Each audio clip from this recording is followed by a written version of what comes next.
kita lanjutkan ya. Kita lanjutkan. Cara menentukan kekuatan hubungan antar dua variabel.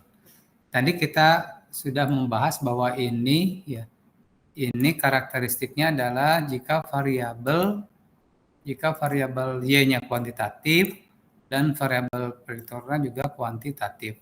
Ya. Ini dapat digunakan regresi linier, ya. Apakah kita regresi linier berganda ataupun regresi linier sederhana. Nah, sebelum ke regresi linier, maka perlu dicari dulu, dieksplorasi dulu melalui koefisien korelasi. Nah, seperti ini tadi ya, seperti ini. Nah, di sini cara menentukan koefisien korelasinya yang pertama adalah ini datanya, data aslinya ini, data asli ini, kemudian dicari jumlahnya, dijumlahkan sampai sini, kemudian nanti dicari rata-ratanya, ini juga sama, untuk yang XI dijumlahkan dulu, 84 ya, kemudian dibagi N, bagi 14, nanti akan diperoleh rata-ratanya berapa. Baru di sini setiap observasi dikurangi rata-ratanya. YI kurang Y bar, kemudian XI kurang X bar. Di sini rata-ratanya 4 ya. 84 dibagi 14 sama dengan 4. Nanti kurangi 4 diperoleh seperti ini. Nah, di sini kalau kita hitung, ini udah pas ya, 0 ya. Kemudian YI kurang Y bar dikuadratkan, diperoleh ini ya. Kemudian dijumlahkan, diperoleh 27 sekian ya. Kemudian XI kurang X bar dikuadratkan, diperoleh ini.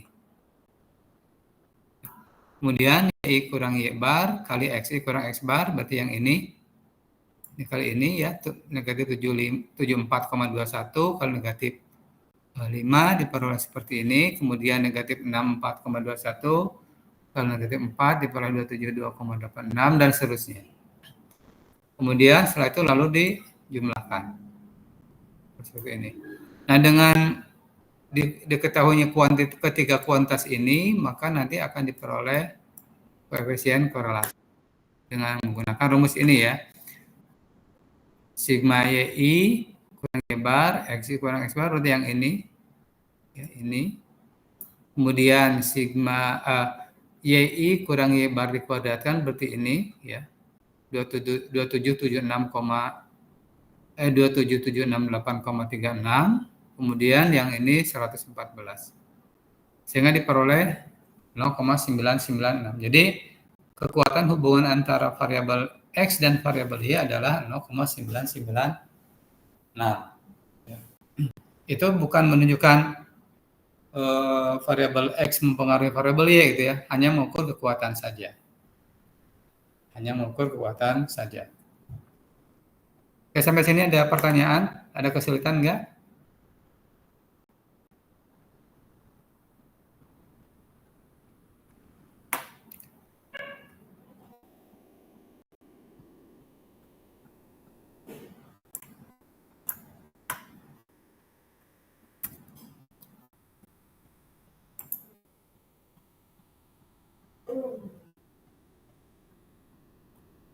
Apakah suara saya sudah terdengar?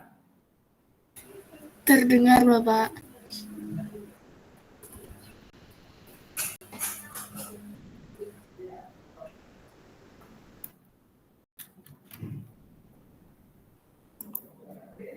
Bagaimana? Terdengar ya? Apa belum? Terdengar, Pak. Oke. Yang sudah saya sampaikan tadi, apakah ada kesulitan? Silakan ditanyakan kalau ada.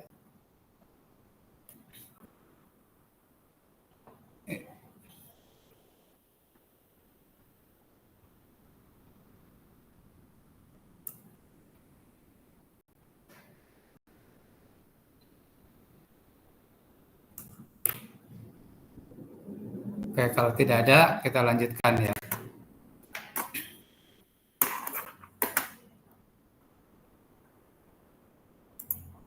Ini untuk menghitung koefisien korelasi. Ya, koefisien korelasi. Sekarang, setelah kita menghitung ya, Koefisien korelasi berikutnya adalah bagaimana menentukan persamaan regresi, ya, persamaan regresi. Nah, kita bahas dulu untuk regresi linier, ya, sebagaimana sudah disampaikan di awal. Nah, regresi linier itu merupakan bagian dari generalized linear model atau model linier umum, ya. Kemudian apa yang kita peroleh terkait dengan regresi linier, ya, itu adalah bentuk link function-nya atau bentuk fungsi penghubungnya. Nah, bentuk fungsi penghubung ini dipengaruhi oleh tipe dari variabel Y. Ya, tipe dari variabel Y.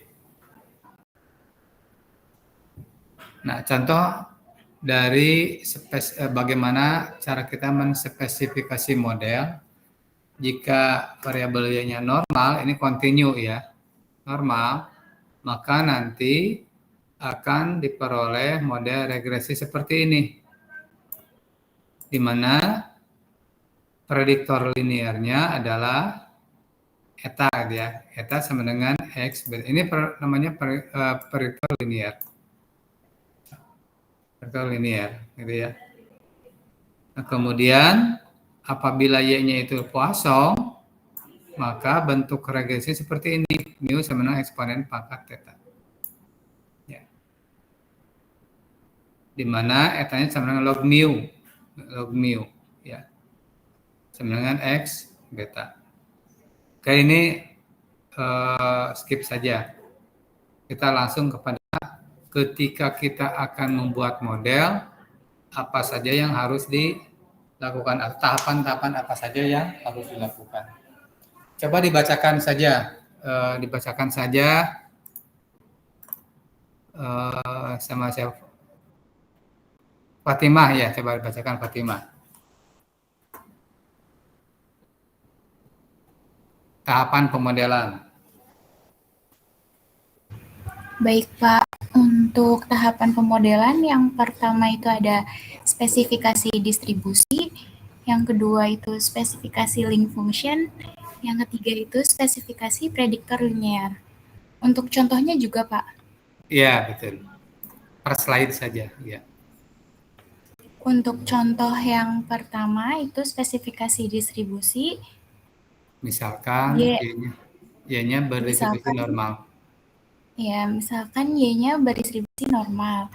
Yang kedua, spesifikasi link function. Misalnya G.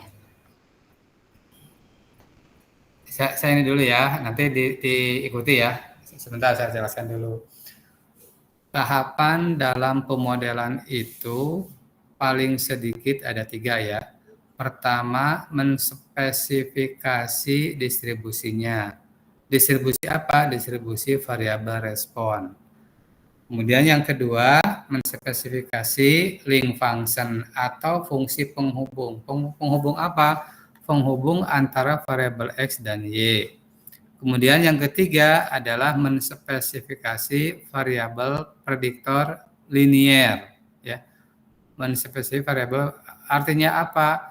Yang mempengaruhi Y itu apa saja? Misalkan X1, X2 itu namanya spesifikasi variabel prediktor. Nah, yang itu bisa Anda temukan melalui atau Anda dapatkan melalui wawancara dengan ahli, atau Anda bisa membaca buku-buku atau literatur jurnal ya.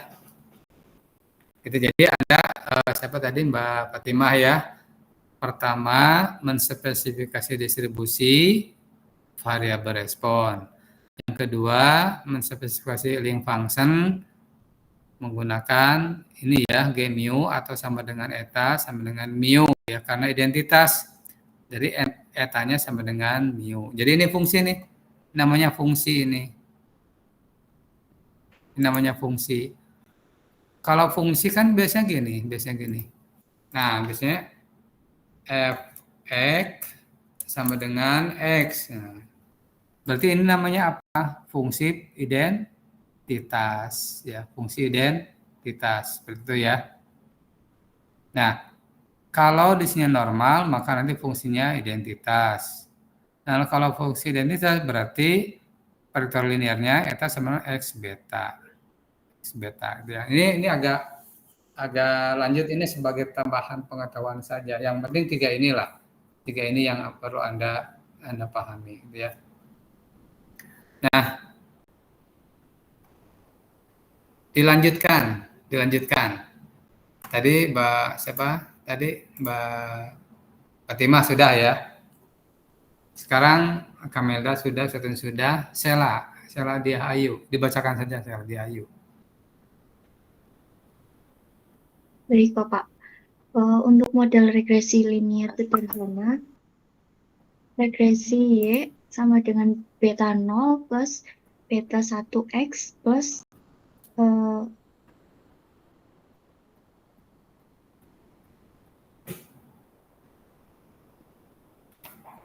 Apa itu notasi apa itu? Di matematik ada nggak kayak gini? Pernah menemukan nggak?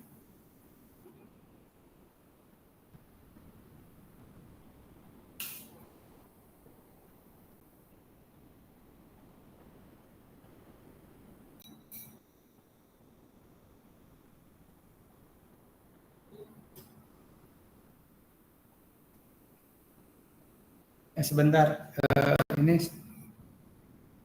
jadi tidak terdengar ini.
Bapak. Di sininya yang Ya, silakan.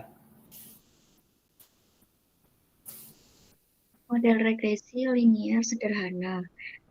Regresi Y sama dengan beta 0 plus beta Beta 1X. beta 1X plus epsilon. Ya.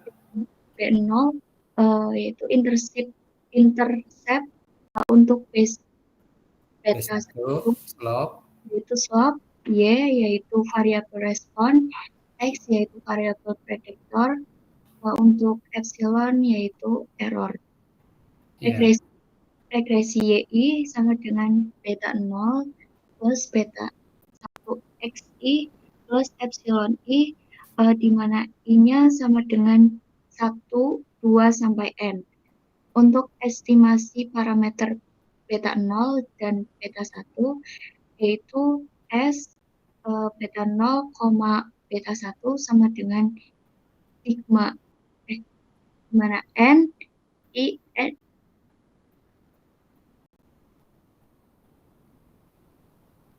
sigma I sama N sama dengan I, N sampai di mana I sama dengan 1, YI min beta 0 plus beta 1 XI pangkat 2.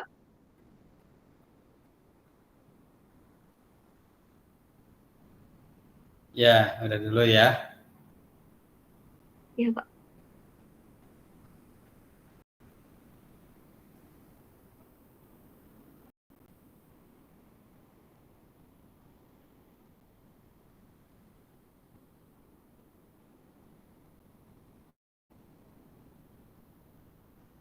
Kemudian beta aksen 1 sama dengan sigma YI min Y bar dikali XI min X bar per sigma XI min X bar pangkat 2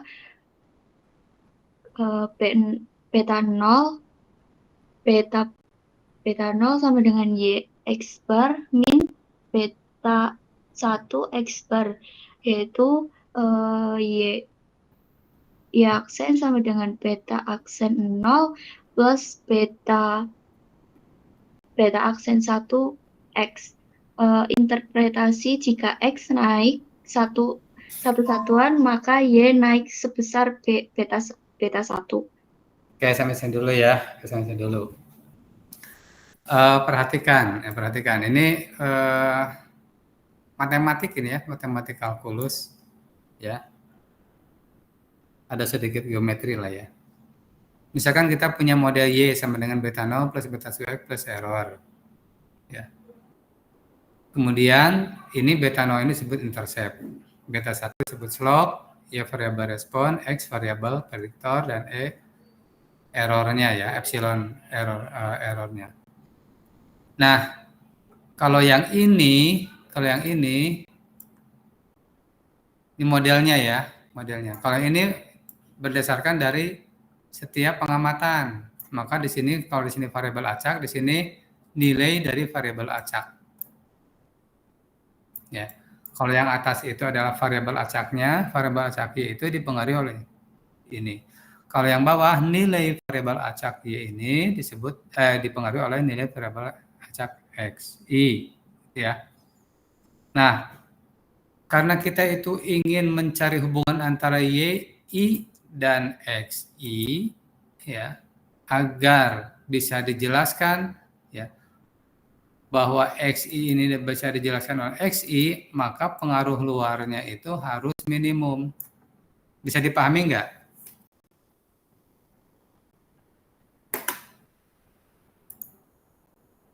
Ini semuanya mendengarkan kan ya? Mendengarkan ya ini ya?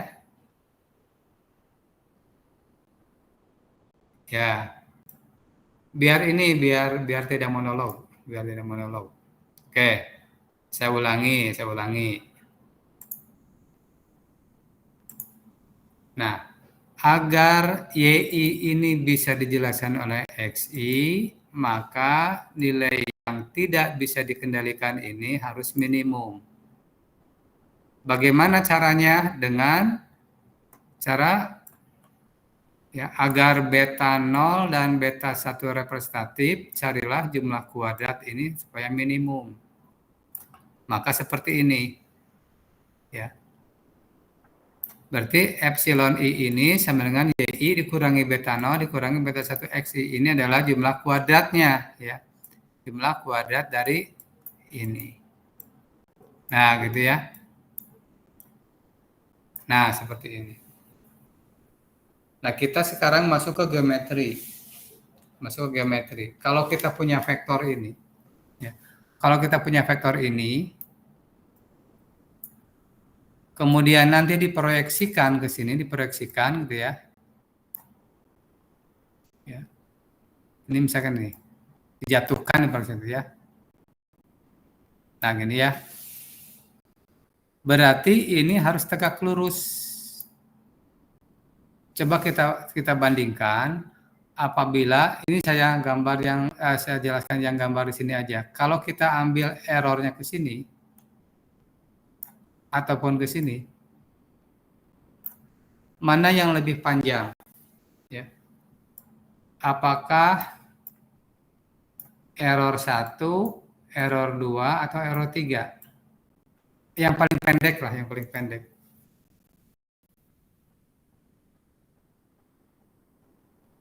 Jaraknya yang paling pendek, jarak misalkan di sini A, B, C.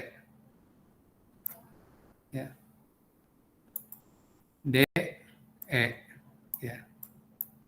Nah gini,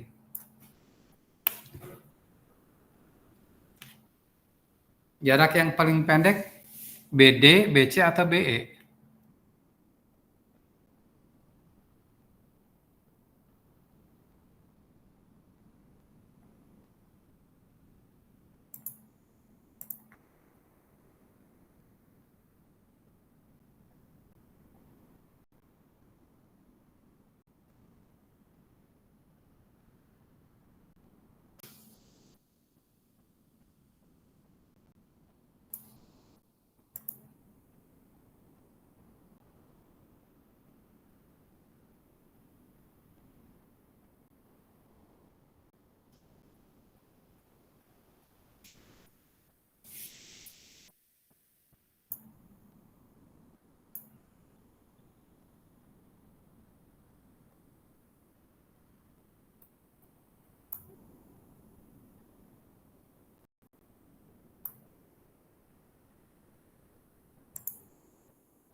Kayak dilanjut saja lah ya. Berarti ini supaya ini jarak terpendek, maka di sini harus tegak lurus.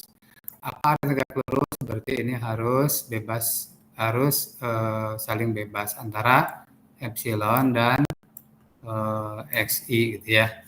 Sehingga nanti untuk menentukan ini supaya minimum, maka epsilon dan xi ini harus saling bebas.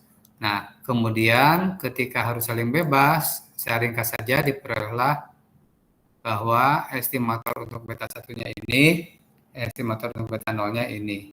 Sehingga dari sini maka nanti akan diperoleh model regresi seperti ini. Sehingga nanti dari sini kita bisa menginterpretasikan bagaimana pengaruh X terhadap Y. Jadi pengaruh X terhadap Y berdasarkan pada koefisien parameter slope-nya ini. Jadi ketika X naik satu satuan, maka Y-nya naik sebesar beta 1. Contoh seperti ini, ini yang tadi gitu ya. Kemudian dari sini nanti diperoleh berdasarkan rumus yang ini ya, diperoleh beta 1-nya sama dengan 15, sekian, kemudian beta 0-nya sama dengan 4,162. Dari sini maka akan diperoleh sebuah model. Dari sini ya, model ini, maka Y topinya sama dengan 4,162 tambah 15,509X. Sehingga bisa kita interpretasikan bahwa jika X naik satu satuan, maka Y-nya naik sebesar 15,509. Nah, selanjutnya ketika sudah diperoleh persamaan, model persamaan, maka nanti harus diuji apakah ada pengaruh atau tidak. Nah, untuk menentukan ada pengaruh atau tidak, maka lakukan tahapan prosedur analisa ya. Prosedur uji hipotesis seperti ini ya. Prosedur uji hipotesis seperti ini ya. Pertama, rumuskan hipotesis, yang kedua tetapkan taraf signifikansi, yang ketiga tentukan statistik uji, yang keempat tentukan wilayah penolakan H0, yang kelima mengambil kesimpulan. Nah, untuk tahapan ini kita ambil contoh yang tadi ya, ketika kita punya variabel X, kemudian variabel Y, nanti kemudian diperoleh variabel Y topi dari sini, Y topinya, Y apa namanya, dugaan gitu ya, Y estimasi, misalkan di sini X1, Y-nya 23, maka hasil dimasukkan ke sini ya. 15,509 kali 1 tambah 4,1162 diperoleh 19,67. Kalau X-nya 2, maka diperoleh 35,18 dan seterusnya. Dan dari sini nanti dihitung rata-rata errornya ya. YI kurang YI topi sama dengan I ya. Jadi ini sama dengan kolom YI dikurangi kolom YI topi, sehingga diperoleh seperti ini. Kemudian dari sini dikuadratkan, ini dikuadratkan, kemudian jumlahkan, diperoleh seperti ini. Atau ini S ya, S kuadrat biasanya. Ya. Ini yang disebut dengan SSE atau sum of square error. Sum of square error dibagi N kurang 2. 2-nya dari mana?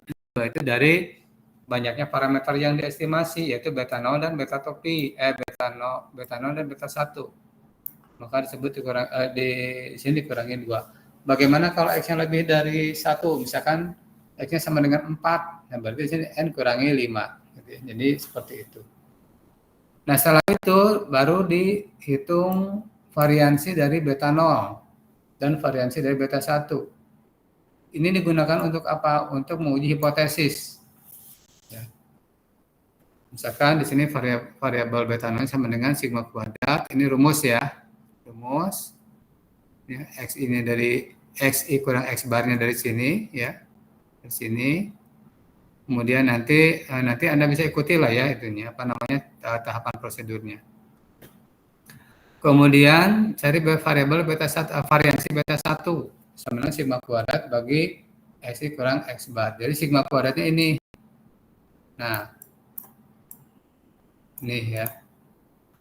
Nah, sehingga dari sini diperoleh standar error beta 1 sama dengan sigma kuadrat per, kalau ini variansi ya, jadi variansi itu sama dengan standar error dikuadratkan, atau standar error sama dengan akar dari variansi. Saya ulangi, standar error sama dengan akar dari variansi.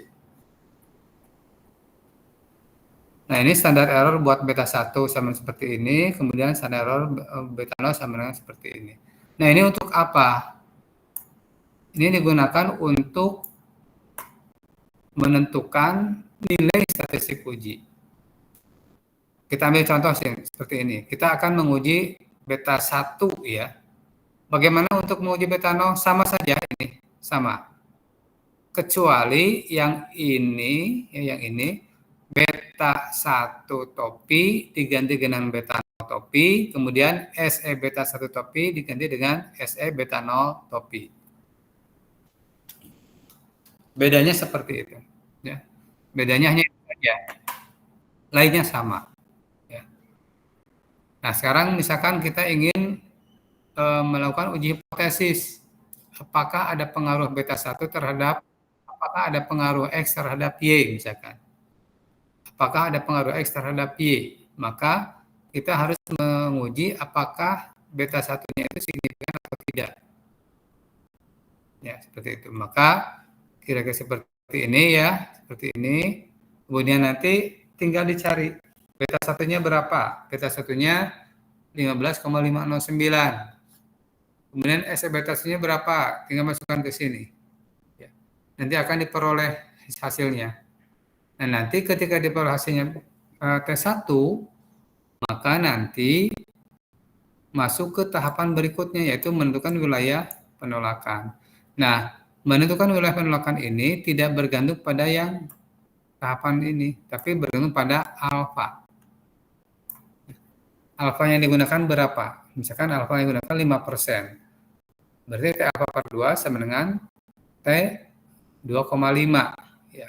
Kemudian N-2, ya N-2 sini berarti N banyaknya, observasi di sini ada 14. N-2 berarti 14 kurangi 2 sama dengan 12. Nanti tinggal dicari nilainya berapa, kita bel ya, kita bel T. Baru nanti diambil kesimpulan jika nilai dari T1 ya, lalu dimutlakan dan dibandingkan dengan nilai tabel yaitu T alfa per 2, N-2, jika lebih dari gitu ya, maka keputusannya adalah tolak H0. Apa arti tolak H0? Berarti masuk ke sini. Masuk ke sini. Tolak H0 berarti ada pengaruh yang signifikan. Ya. Ada pengaruh yang signifikan X terhadap Y. Ada pengaruh yang signifikan X terhadap Y. Nah, bagaimana kalau hipotesis H1-nya itu beta 1 lebih dari 0? Beta 1 lebih dari 0.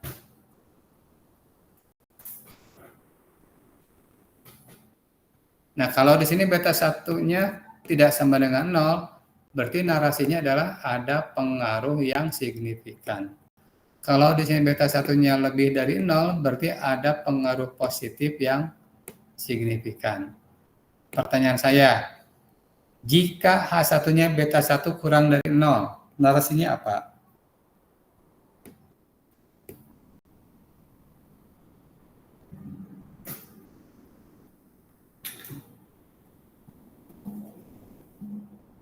Kira-kira narasinya apa?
Silakan.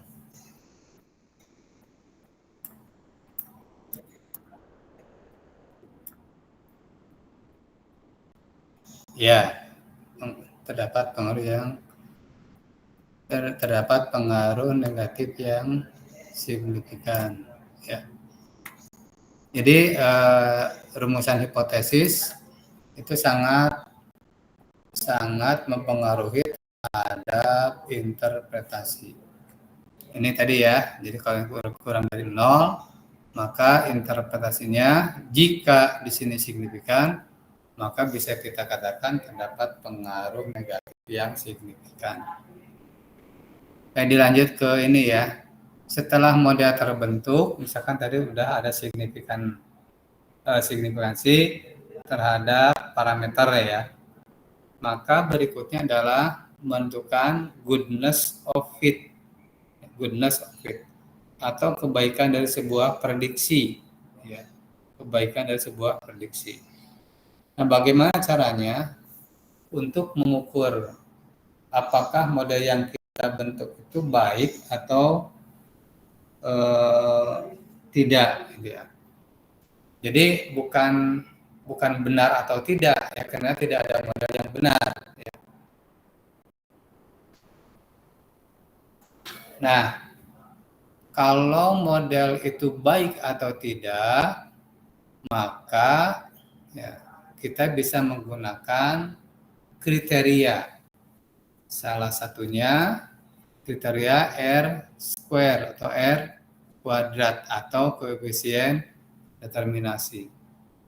Nah, sebetulnya banyak kriteria yang bisa digunakan untuk menentukan kebaikan dari sebuah model atau kesesuaian dari sebuah model.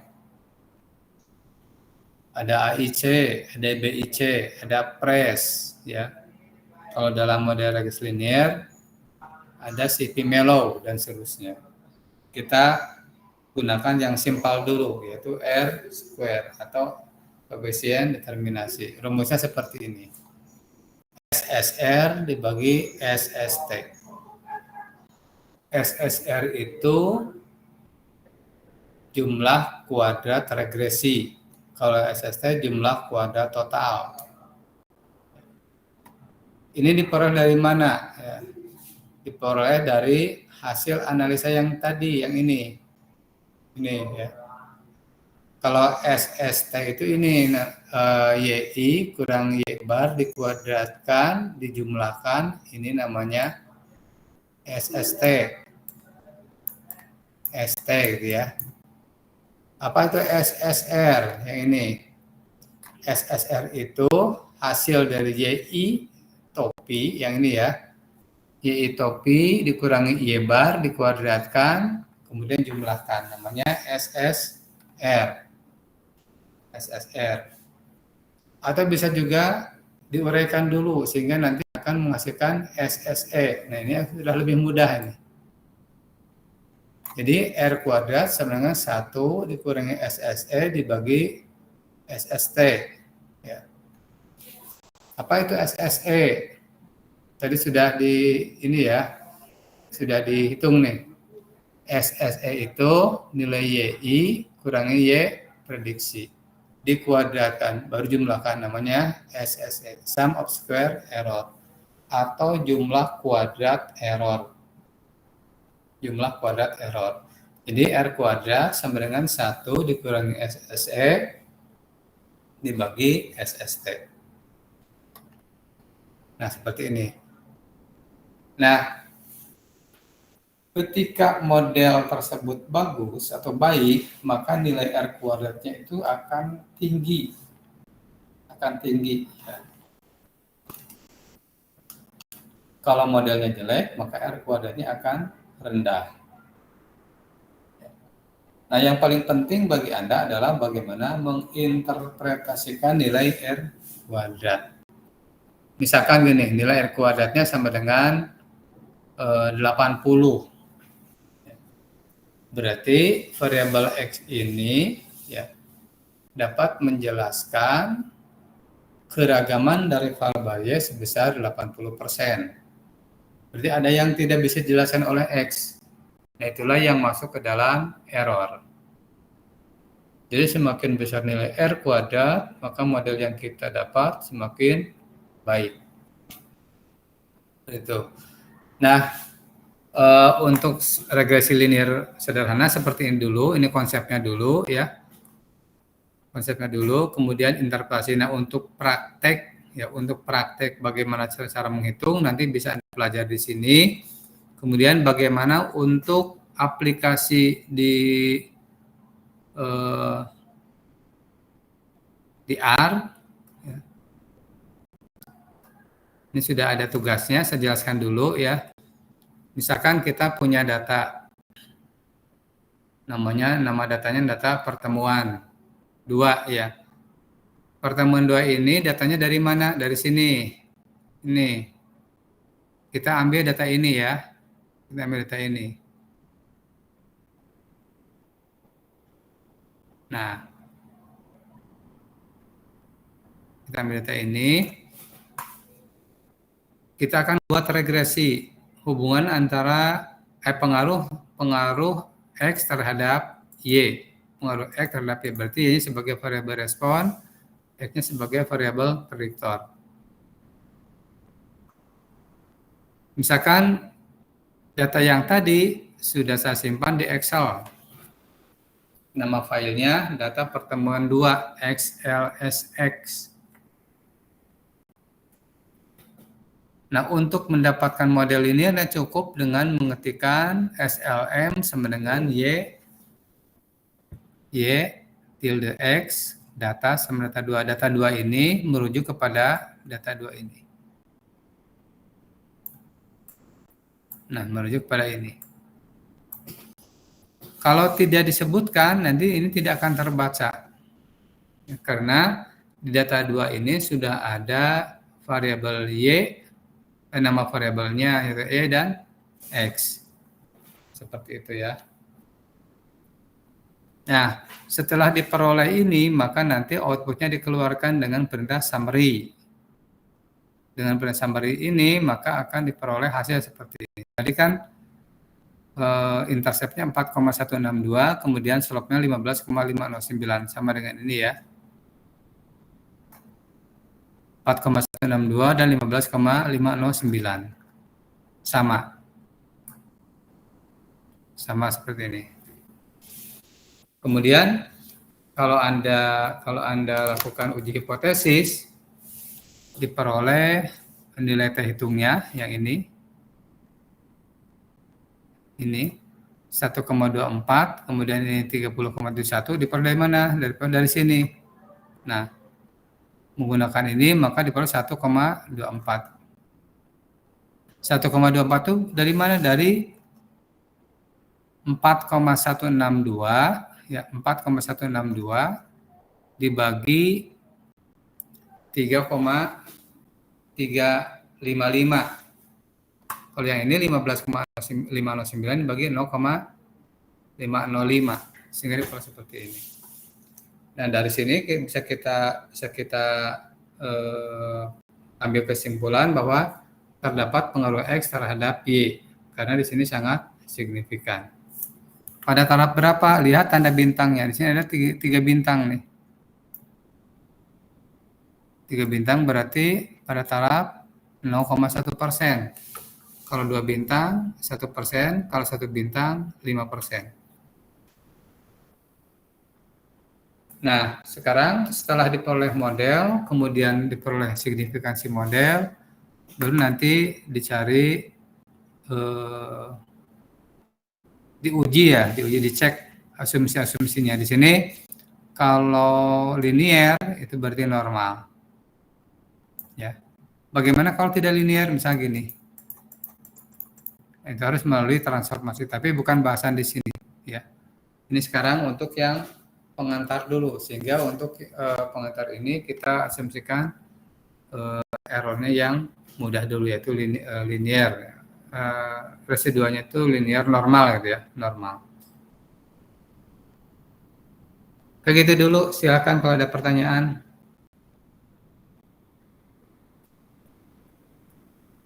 Kalau tidak ada, silakan ini dikerjakan ya, dikumpul hari ini jam berapa? Nanti jam 4 ya dikumpul ya. Dikumpulkan jam 4.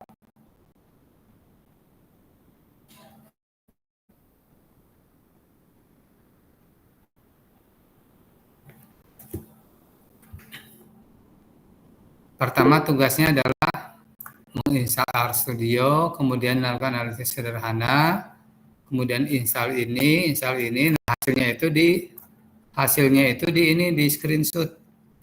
Hasilnya di screenshot, baru dikumpulkan. Ini tugas-tugas kelompok saja, ya. Nanti dikumpul di LDRU, ya, dikumpul di LDRU. Ada pertanyaan sampai sini?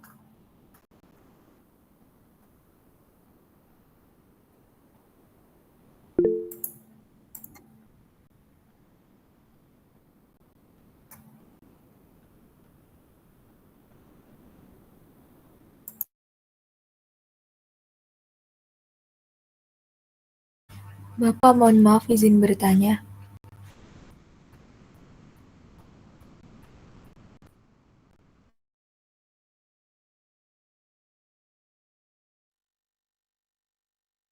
Suara saya terdengar nggak ya, Pak?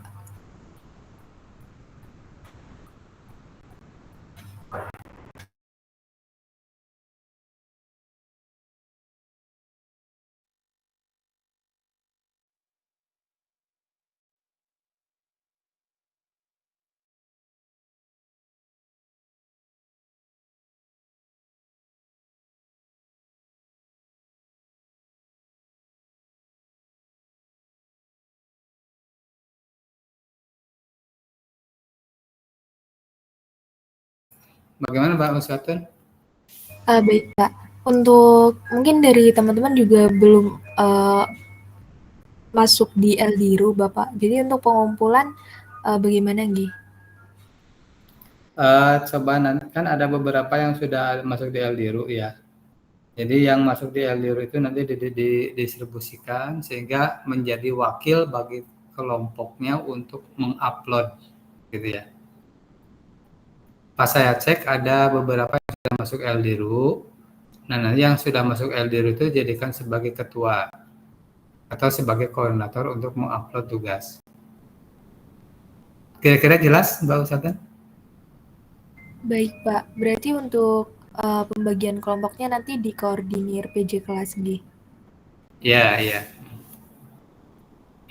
Nah, jadi gini tugasnya itu untuk memastikan bahwa Anda sudah menginstall RStudio, kemudian menginstall paket readXL, kemudian menginstall paket merunning ya.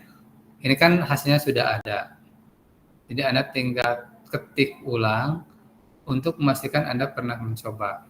Karena apa? Karena belum tentu ketika diinstal itu langsung running. Ya.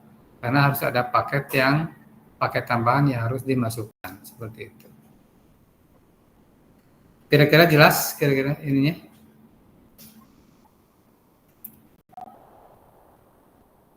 Jadi nanti misalkan kelompok satu ada 4 ya, ada 4 orang misalkan. Nah, nanti setiap anggota itu melakukan screenshot bahwa Anda sudah menginstall RStudio. Kemudian Anda juga screenshot bahwa Anda sudah menginstall paket, misalkan paket readXL misalkan, itu ya. Nah, untuk yang analisanya itu cukup satu saja, tidak usah semuanya running analisa. Coba saya jelaskan dulu ya melalui running R-nya. Mohon semuanya memperhatikan ya. Sebentar, saya ini dulu.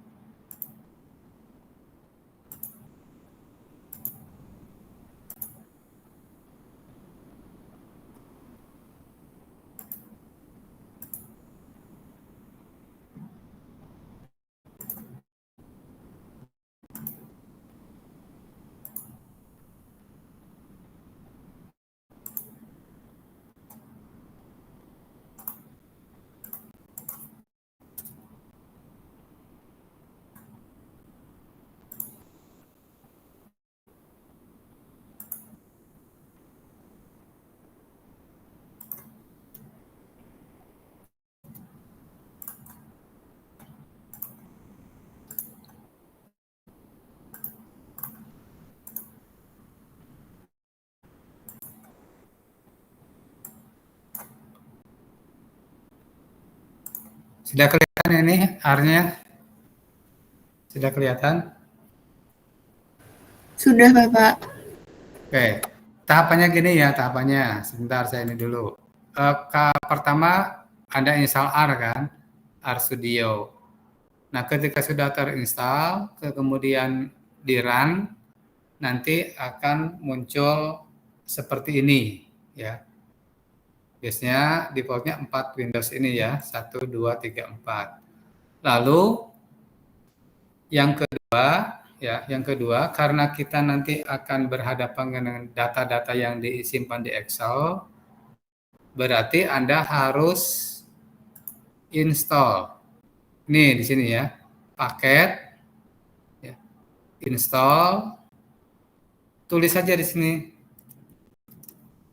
read X. Nah, di sini ada read XL gini. Kalau sudah muncul gini baru diinstal. Karena punya saya sudah, berarti ini sudah tersedia gitu ya. Berarti ini langsung seperti ini ya. Saya ulangi.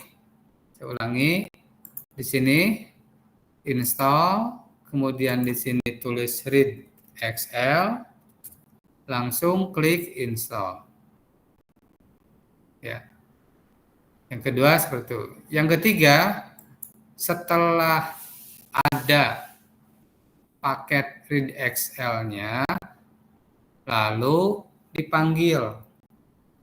Nah, dipanggil ya. Dipanggil read XL ini ya. Nah, ini memanggil read Excel supaya apa? Supaya nanti datanya membaca file yang di Excel. Nah, contoh yang saya udah gunakan ketika saya menyimpan data yang tadi ya, disimpan di direktori ini, disimpan di direktori Kapselstart 2023.224. Nah, bagaimana memunculkan ini? Caranya gini caranya. Ini simpan dulu ke sini ya. Simpan sini dulu. Baru sini session. Kemudian set working directory. Jadi kita men-set direktori tempat kita bekerja. Ya. Lalu pilih direktori yang kita inginkan. Ya. Sehingga nanti muncul beberapa pilihan ya. Nah, saya sudah men-setting di sini datanya, sudah ada di sini. Data Kapselstart ini. Ya. Sehingga kalau di open itu akan muncul seperti ini. Nah, lalu di sini simpan ke sini. Oke ya. Nah, setelah itu baru kita bisa langsung mengambil data, membaca data. Yang saya simpan di Excel itu nama filenya data pertemuan 2. Ya, karena saya menggunakan Excel yang di MS Office 2000 berapa gitu ya. Kan ada yang XLS, ada yang XLSX. Jadi saya menggunakan ini. Maka di sini read XLSX. Kalau Anda buka di sini sebenarnya read gitu ya. Nah, ini ada banyak pilihan nih. Membaca itu dari Excel atau CSV atau div atau Fortran dan sebagainya. Ya, saya panggil ini. Nanti mungkin tipe yang Anda punya mungkin Excel atau mungkin XLS. Jadi di antara tiga ini. Ya, bergantung pada tipe office-nya ya. Oke, lanjut. Setelah itu baru langsung masuk ke fungsi utamanya yaitu linear model. Linear model SLM sama dengan LM Y tilde X data sama data 2. Data 2 ke sini ya. Sini. Jadi kalau kita run, kemudian ini arahkan direktori, kemudian di sini panggil data, baru di sini pilih model, nah baru nanti dikeluarkan modelnya seperti ini. Seperti ini. Nah, ini kan tadi 4,162, 15,509 sama tadi ya. Nah, kalau Anda penasaran sebenarnya di SLM itu ada apa aja sih sebenarnya? Maka menggunakan names SLM. Coba kita lihat. Nah, di sini ada beberapa yang disimpan di SLM ya. Nah, ada koefisien, residual, dan seterusnya. Nah, bagaimana untuk misalkan kita ingin memanggil koefisien?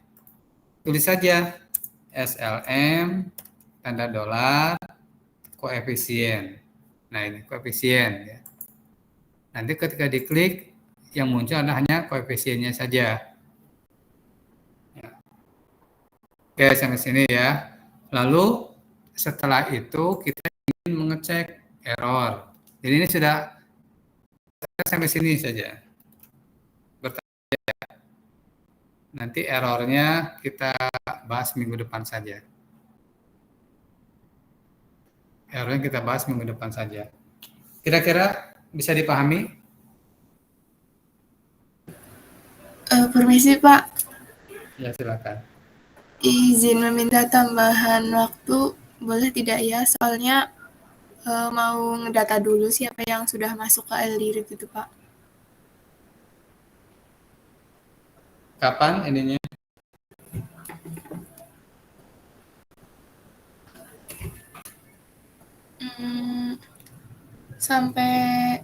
Mungkin sampai jam 12, bisa tidak nggih? Sampai jam 12. Nggih. Hari apa? Nanti malam Bapak. Oh, sampai besok aja lah ya, besok aja. Sekarang tanggal 2 berapa? 27 ya? Nggih. Besok sore aja. Paling lambat Pukul berapa nggih Pak? pukul 4 aja. Nggih. Terima kasih Pak. Ya, sama-sama. Nanti untuk kelompoknya saya share di itu ya, di grup ya. Nggih Pak. Yang lainnya? Ada pertanyaan? Kalau tidak ada, cukup sekian dulu ya. Untuk hari ini nanti saya kirimkan filenya. Ini tolong